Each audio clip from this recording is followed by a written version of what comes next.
Exodus 5. Bricks without straw. Afterward Moses and Aaron went to Pharaoh and said, "This is what the Lord, the God of Israel says, let my people go so that they may hold a festival to me in the desert." Pharaoh said, Who is the Lord, that I should obey him and let Israel go?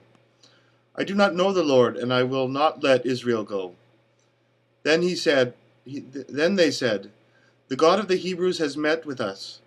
Now let us take a 3-day journey into the desert to offer sacrifices to the Lord our God, or he may strike us with plagues or with the sword. But the king of Egypt said, Moses and Aaron, why are you taking the people away from their labor? Get back to your work. Then Pharaoh said, Look, the people of the land are now numerous, and you are stopping them from working. That same day Pharaoh gave this order to the slave drivers and the foremen in charge of the people. You are no longer to supply the people with straw for making bricks. Let them go and gather their own straw, but require them to make the same number of bricks as before. Don't reduce the quota. They are lazy, and this is why they are crying out. Let us go and sacrifice to our God. Make the work harder for the men so that they keep working and pay no attention to lies. Then the slave drivers and the foremen went out and said to the people, This is what Pharaoh says, I will not give you any more straw. Go out and get your own straw wherever you can find it, but your work will not be reduced at all. So the people scattered all over Egypt to gather stubble to use it for straw. The slave drivers kept pressing them and saying, Complete the work required of you for each day, just as when you had straw.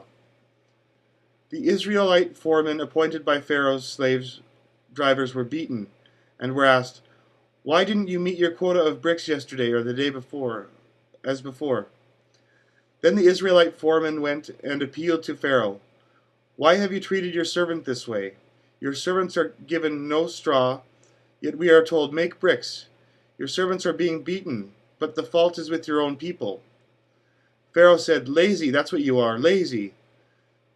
This is why you keep saying, Let us go and sacrifice to the Lord. Now get to work. You will not be given any straw, yet you must produce your full quota of bricks. The Israelite foremen realized that they were in trouble when they were told, You are not to reduce the number of bricks required of you for each day. When they left Pharaoh, they found Moses and Aaron waiting to meet him. And they said, May the Lord look upon you and judge you. You have made us a stench to Pharaoh, and his officials have put a sword in their hand to kill us. God promises deliverance.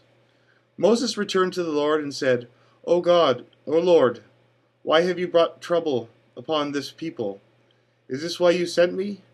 Ever since I went to Pharaoh to speak in your name, he has brought trouble upon this people, and you have not rescued your people at all. That ends Exodus chapter 5.